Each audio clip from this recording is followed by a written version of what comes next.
Okay, so I'm still waiting for a couple of you that have blank whiteboards. So click off and then on. Apparently, if you don't click it, I can't see it. So even if you're typing it, until you click it, I don't see anything on your board. So I see April. I don't see anything on Briquel or Brianna yet. I see Eli. I don't see anything on Emma. Evan, Philip has stuff. Joseph, nothing. Maddie and Megan, I see something. Good. Natalie, yes. Neil, yes. Another thing that I'll do a lot of shorthand, and you'll see this in PowerPoints, you talk about tissues all year long, is you'll see abbreviated on a lot of the PowerPoints in different spots, a capital C and a capital T, and that's connective tissue. Okay, so you're going to see things referred to with just their two capital letters. So you guys are welcome to use some of those abbreviations as well. Once we have these tissues down, I'm going to save your whiteboards real quick. Tissue 10132020. We have to have evidence that we really do try to teach you things. And I just took proof of it. All right. Next. So most of you are getting that down. If on your whiteboard, you could put if you're at a 4, 3, 2, or 1 level, 4 being you could teach it in some original creative way. Beck, I think you just have to click on it. The last part of the code that's on the stream is on the actual stream page of the attachment. So it's Y6X6D. So if you're at a 4, if you can teach it original and creative way, 3, if you're proficient at it, like you can do it on whiteboards or answer Kahoot questions. 2, developing, there's one of them you keep forgetting. And 1, you were not aware that this was a target for chapter 5. So I'm seeing some 3s and 4s, a couple 2s, okay. 3, okay. So moving on. A reminder that there is a study slide. So this slide has everything on one slide. If you could fill in a chart like this for this target, you would be exemplary. Then there's another one where you would be just dragging it around and mixing and matching it, which is kind of like proficient level. So you can practice both of those to get down all of the information on the tissue types and their functions, locations, and what distinguishes one from the other. The second thing that we talked about last week was this idea of being familiar with the cut of tissue, so the chunk of tissue and what direction they took the chunk. So when you go in for a biopsy, they are taking a little piece of you, which is a tissue because it's made up of multiple cells. And when we look at some of these tissues under a microscope, and your book has the lab for this is color pictures of tissue samples. But you have to keep in mind is what section was it? Was it a cross section or a longitudinal section? Because it'll look different. And that just takes practice and paying attention to the label. So the other thing that we did last week was to name characteristics of epithelial tissue. So if you're looking at an unknown slide, how will you know it's epithelial tissue? What are some characteristics that that tissue has that muscle, nervous, and connective tissue don't? So give me at least 3 of those. Your book goes through about 8 or 9, it looks like. And add that to your slide. What are some characteristics of epithelial tissue?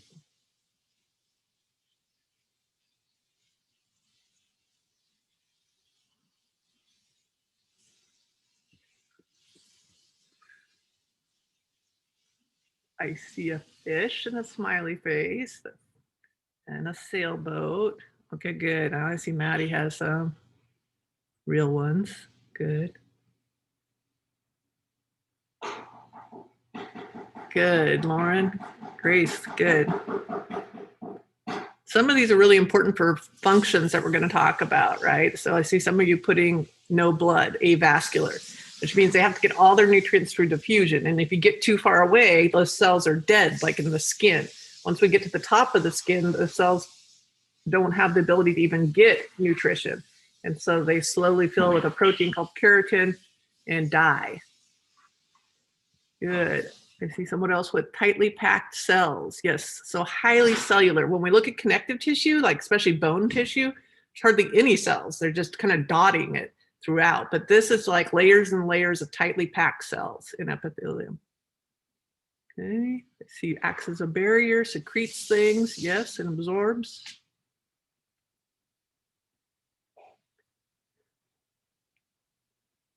Protects, covers body surfaces, good. So talking about locations.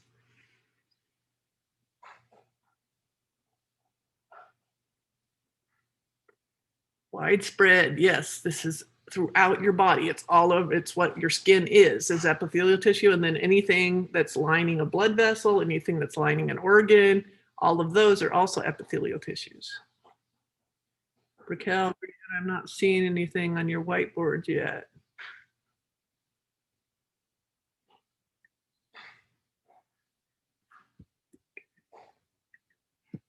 Capture, I'm going to capture this just to talk that I do talk about worst reason twos. All right, let's look at these. So again, these are things you should already have notes on, and so you should be doing whiteboards on them. If you don't know some of these, make sure you go back and say 5.2 or something on your notes. It just tells you where to go back in your textbook to find more information. So I saw a lot of you putting widespread on the body, throughout the body, covering these body surfaces and lining cavities. One of the ways, though, under the microscope, if you're given a unknown slide, which is what we normally do in the classroom, is look for that free surface. So you're going to look for where there's just clearness, where there's no cells and no tissue, no staining, because that's unique to epithelial tissue, because it's lining something. So there's going to be nothing and then something, which are cells. And so these things all anchor to other things, like other types of connective tissue. And you guys said tightly packed cells. The one thing I didn't see, I don't think I saw from anyone, but it's important, is they readily divide. So they make copies of themselves. So we have this basal layer, basal cells that are on the bottom, and they readily go through mitosis. So they're always making new cells for you. So there's a kind of an adult stem cell down there. And when that cell gets out of control is when we see skin cancer. So it'll be important later that we understand that that does undergo mitosis. All right, a couple vocab terms. When something is thin and flattened or scale-like, we call it this word.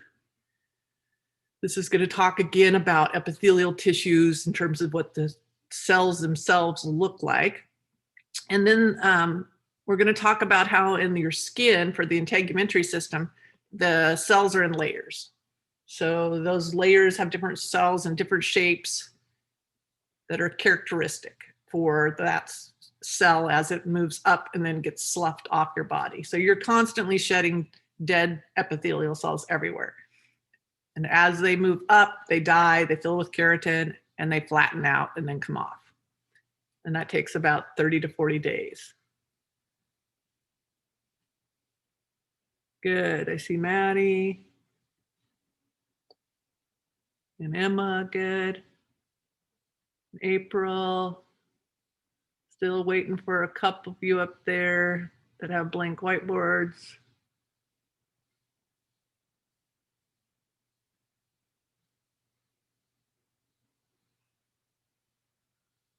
There's a few of you so these are the people I can see that are pressing enter. April, Eli, Emma, Evan, that know this. If you don't know it, that's a different story. Joseph, Maddie, Natalie, Neil, Rain, Tommy, Adam, Emily, Grace, Lauren, Nushi. Those are all people that have something on their whiteboard. Yes, and squamous or squamous is the right word. We're going to talk about squamous basal cell carcinomas versus squamous cell carcinomas. So there's kind of two different places there in the skin that form skin cancers. The bottom layer, which is the most common, gets out of control because that's its normal job, is always to divide. And then there's these flatter ones that are called the squamous or squamous cells. And then stratified. So we have these layers, or strata, same term that's used in geology. All right. And then your book goes through a whole bunch of different types of cells of the epithelium. When we are back in the classroom, you guys are going to make a squamous cell prepared slide yourself of the inside of your cheek. The inside of your cheek or your cheek area is called buccal. So a buccal swab is also something you'd learn if you were in forensic science class. but you're going to prove to me that you're made up of cells and that you know how to use the microscope. So you'll do a smear, you'll stain it, and then you'll show it to me and label the cell parts. So the nucleus, the cell membrane, and the cytoplasm. Hopefully you will not be labeling any streptococcus bacteria, but you do have all sorts of bacteria in your mouth, but they're almost impossible to see with a compound light microscope. All right, so you'll see it says optional. So slides 17 to 24, if you get any of these questions right on your test, they are bonus. Okay, so I am not going to go through all these different shapes of epithelial cells. The only ones I'm going to go through are the ones we're going to need for when we talk about our skin. And that is these two words. So these two words talk about the epithelium again, and they mean flat and layered. So what were those words again? Oh, you guys haven't erased your whiteboards. So I'm just going to go ahead and show it. Those words mean stratified and squamous. But I keep mentioning a particular protein that these cells fill with that provide you waterproofing. So one of our lab activities will investigate these properties of our skin and how if you put water on it, it will bead up. And it's because of this protein. So what is the name of that protein? It starts with a K, that as you make cells in your skin, they fill with this dye and flatten and then come off. But it provides you this protection. Good, April. Anybody else know the word? It's also what your hair is made up of. So you see it on a lot of shampoo products. It's what your nails are made up of. These are all things that come out of your integumentary system and your epithelium. And it's interesting because they all use the same protein. Good, Evan. Natalie, good. Rain, I got it. Tommy, Grace, Emily, Paige, good. And Lauren. Okay, yes, it is called keratin. So you'll often see keratin as a product that people say are put in different things. Our skill number 2 that we'll be doing is me giving you slides of pieces of tissue from your skin and you telling me if it's normal or if it's cancerous and which type of cancer, which is a little harder, it is. So melanomas, melanocytes are cells that make melanin, so pigmented cells, so that's where your moles are. And oma means tumor or swelling. So melanomas are where a mole, right, starts to grow in a way that it shouldn't. That melanocyte gets out of control. It is the most deadly. It is not the most common, but it is most deadly and resistant to chemotherapy. So it's one of those you want to catch really quickly and early. And we'll talk about some ways to distinguish if you should go to a dermatologist about a mole. Basal cell carcinoma, the one in the middle here, is your most common, and that is named after the fact that it's a basal cell that got out of control. And then this is your squamous cell. I don't have this one as a prepared slide, so you'll be having to distinguish between these two on the left versus the one right below them, which is normal skin. All right, and this is showing you normal skin again. But we'll talk about that a lot when we get to our integumentary chapter. So slides 30 to 36 are also extra. So if you happen to get these correct and learn them, it will help you for college in your histology labs, but it's not required for this class. All right, we just have one more thing we're going to talk about, which is glands. So I told you that there's glands that release secretions in our epithelium that go to the outside and ones that go to the inside. And what's nice is if you took biology, as you've heard of some of this before, this kind of terminology, the exocrine means to exit or release things outside, and endocrine means to secrete it inside into the blood. So glands, because they're releasing something to a surface, are going to be part of our epithelium. So the slide I really want to talk about, though, is right here. And this is all we're going to do is make these 3 categories, so leave some room to talk about each of these types of glands. This is for our next live session. So we have eccrine glands. I don't usually use the word merocrine, but different textbooks use either one of these interchangeably. I like eccrine just because I have you guys circle the E for everywhere. So these are the ones that go all over your body. These are the ones we normally think about in terms of sweat.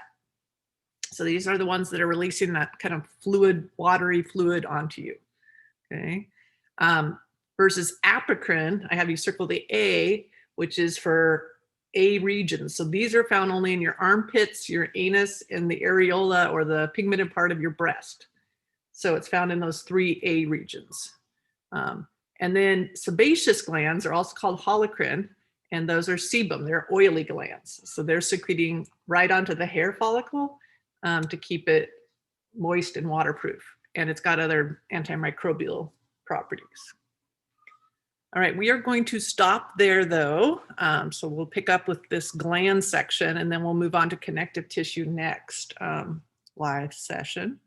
And we're going to switch gears to talk about where your lab documents are. So if you're back on that stream page, and make sure you guys can see what I'm doing, and you switch to classwork, and you go to this week. I've already opened it, but you go to homeostasis lab, and then there's 3 documents here. There's the Jamboard that we did last time. So if you want to open that and reference that, you can, but we're not going to work on the Jamboard today. We're going to work on these Google Slides today. So the Google Slide one says the kind of 2 goals I have for today. Number 1, you're going to pick one of these slides, 2 through whatever, for your team. So if you already see names on it, then keep going down. Number 2, once you're in a team, you are going to choose roles. So who's going to be your techie? Who is good with graphs and charts and organizing data? Okay. Who's going to be your physiologist? Who is able to actually monitor family members and collect data? Okay. Who has the ability to do that, and the sensors, depending upon whatever it is your group decides their question is. Facilitator is your recorder, your timer, keeps your group task oriented, and records information from your team members as needed. And then your leader is interacting with me if there's any questions or problems, and then reports out. So at the end of the activity, you're going to tell us what your group finds out from your conclusions about that particular thing. So what I can do on Zoom is I can open rooms that you guys can't. It says that you guys can go in them, but you can't. But I can put you in them that are already named based on your Jamboards. So I don't know if last period said they couldn't see this, but on your Jamboard, somebody had one of the topics being something about temperature. Someone had something about homework due. Another person had mask versus no mask. Another person had one about food or diet, hydration levels, time of day, sleep. I don't think your class had sleep, but I thought that was an interesting one. And then I have just like a catch-all if I didn't put yours up here and you really want to study that particular thing, which will be room 8. So what I need you to do is tell me which of those you want me to put you in so that you can get into teams and talk about a good question. Okay, so we're only doing 1 and 2 today. You're gonna decide on a question that your team can ask about your body and homeostasis and monitor, and then decide who's gonna do what. If you end up in a really big room, like 16 of you, then I'm gonna probably divide you into 4 groups, okay, within that. You can still study the same topic, but hopefully you can come up with a slightly different question that I will look at. So Rain, which one of those topics sounds interesting to you? You can unmute. What do you mean by topics? Where are the topics? They're on your Jamboard. So if you click on period 6 Jamboard, the same place the homeostasis lab is, there's temperature. Somebody was curious about environmental temperatures versus their internal body temperature, amount of homework due and stress, what that does to certain body parameters. Somebody was interested in wearing a mask versus no mask on certain features of your body. Somebody wanted to know about their food and diet, hydration levels. So which one of those on that Jamboard were you interested in exploring?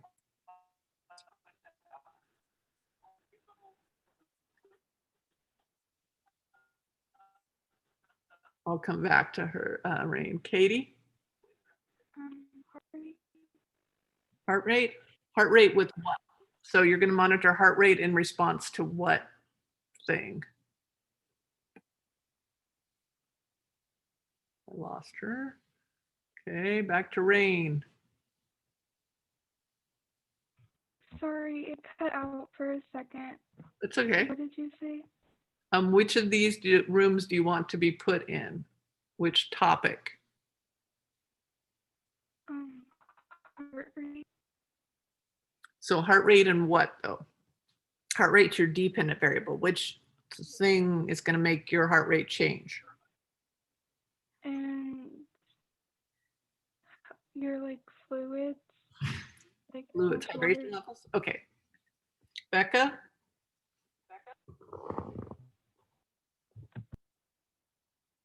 Okay, wait, I'm sorry. I'm really confused what's happening. So on the Jamboard, we brainstorm different things that would affect your set points, your homeostasis. So you guys told me about amount of stress in your life, masks versus no mask, diets, hydration levels, all these different things that could impact something in your body, whether it's heart rate or respiration or whatever, sweat levels, doesn't matter. But which of those topics from the Jamboard are you interested in? The full dilation one looked kind of cool. The what one? The like dilation of your pupils. I think that was one of them. Oh, okay, yeah, it was. I'm gonna put that as roommate because I forgot to write that one. So, Brianna. I don't know yet. Okay, I'll come back to you. Briquel. Can I do how does hunger affect your heart rate? Okay, let's find hunger or food. I know I put that up here. There it is. Adam.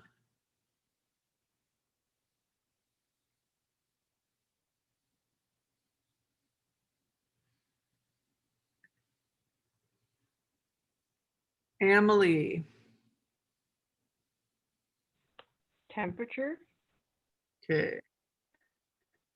Elsie. I'll do temperature as well. Okay, Philip. I kind of wanted to do the acidity of urine depending on hydration. Okay. Nisa.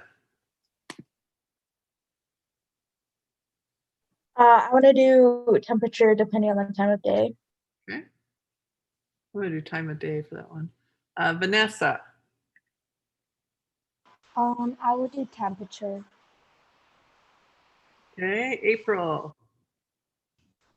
Temperature depending on time of day. Madeline. Okay, I was hoping I could do the pH of saliva based off of the foods or drinks you're eating. Okay, I'll put you in the diet group, then you Okay. guys can talk about that one. Thomas. I was also thinking pH of saliva. Okay. Grace. Can I do temperature depending on time of day? Okay. Natalie.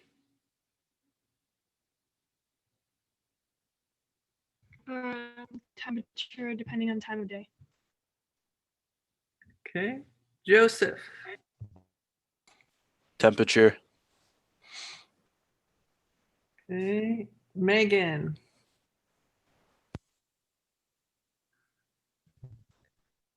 Can I do the hunger like affects your heart rate one? Okay. Food. Okay. Evan.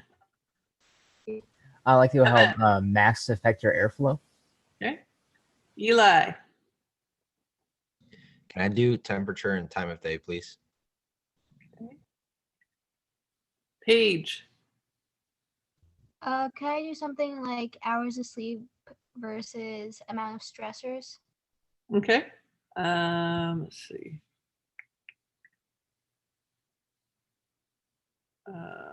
Neil.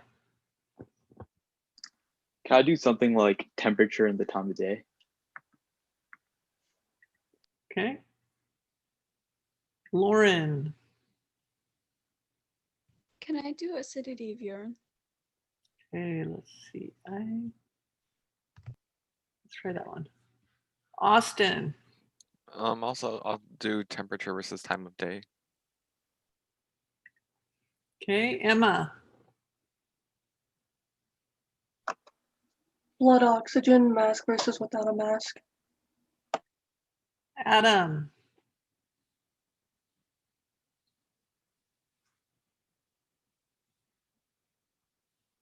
Adam or Brianna? We're the only two. Can I do temperature of the time of day? And then Adam.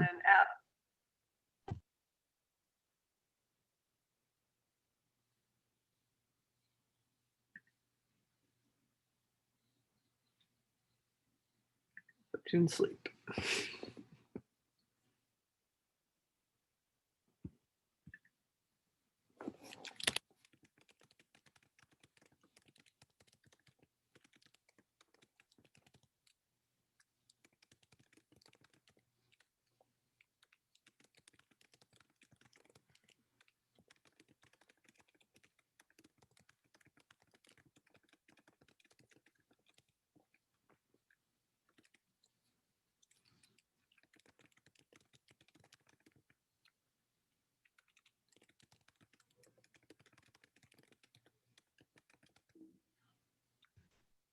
Mrs. Roberts, I chose the acidity of urine one, and you put me in a group with pupil dilation.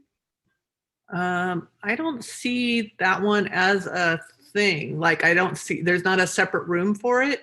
You can still do it, but it doesn't look like there's anybody else doing acidity.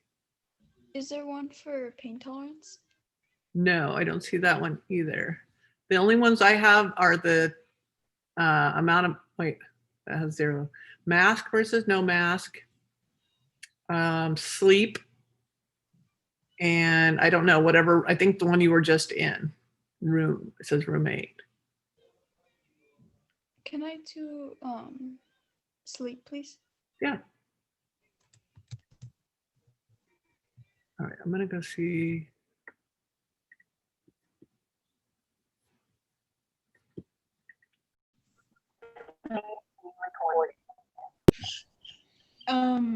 Since our group is so big, we were just wondering like if we could split, like we kind of already know who wants to be in what. Yep. So all you have to do is go and choose a different Google slide. Oh, okay. And then put your names on that one and then tell me which question you're gonna do about that topic. Okay. So yeah, me, Nushi, Grace, Eli, we're doing the how is temperature affected by the time of day. Okay, yeah, so just decide on your roles and write that question. That's all we're trying to get done today. Okay. Okay, thank you.